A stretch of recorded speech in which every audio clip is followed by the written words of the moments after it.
You know, it's truly an honor to be here as the former president of the Georgia State Conference, but more importantly, as a son of Georgia. And so as I was listening to Field Order, Special Order 3, I started thinking about Special Order 15. And anybody who knows anything about the history of emancipation knows that there's a direct line from Savannah to Galveston. And so I'm going to give you a little history lesson. Looks like they don't want me to give you the history lesson.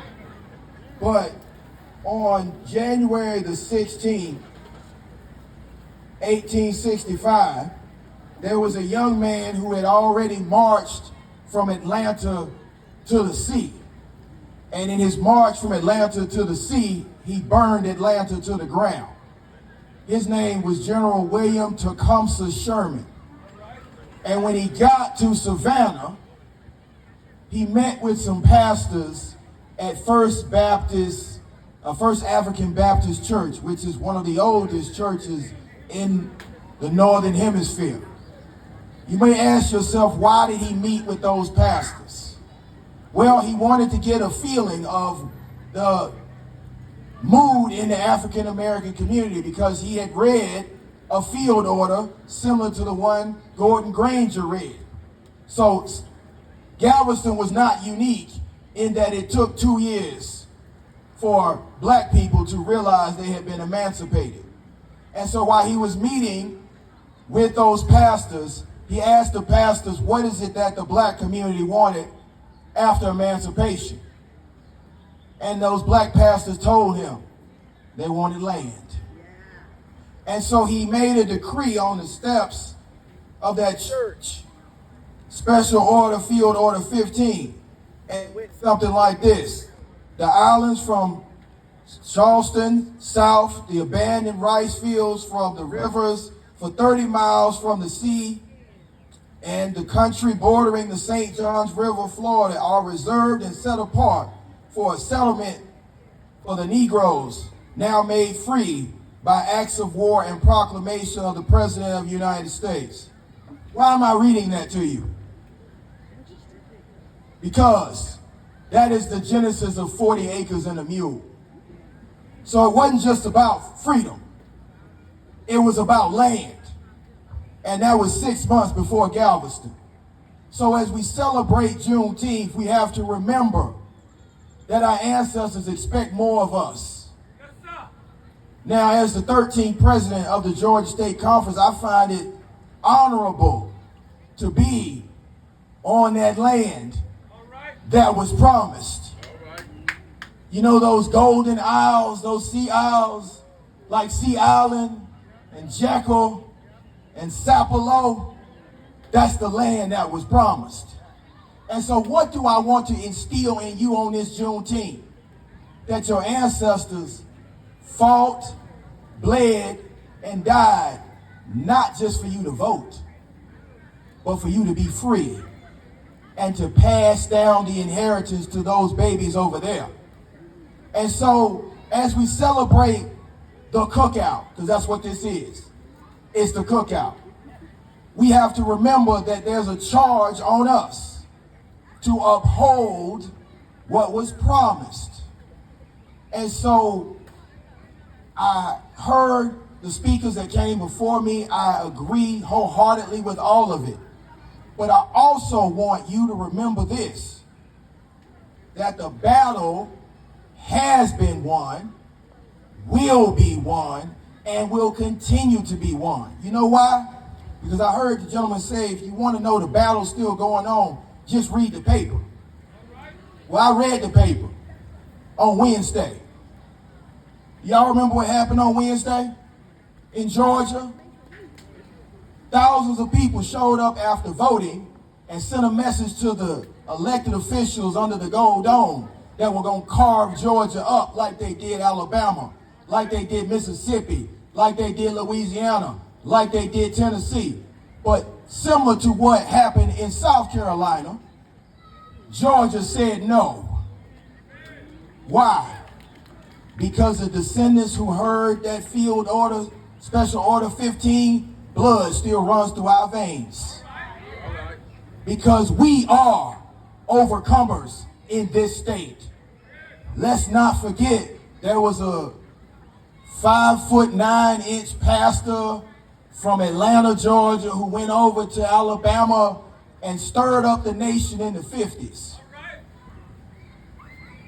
Fought for and got the passage of the Voting Rights Act, the Civil Rights Act in the 60s, and then passed on this generation of black power to the 70s, the 80s, the 90s, to the 2000s.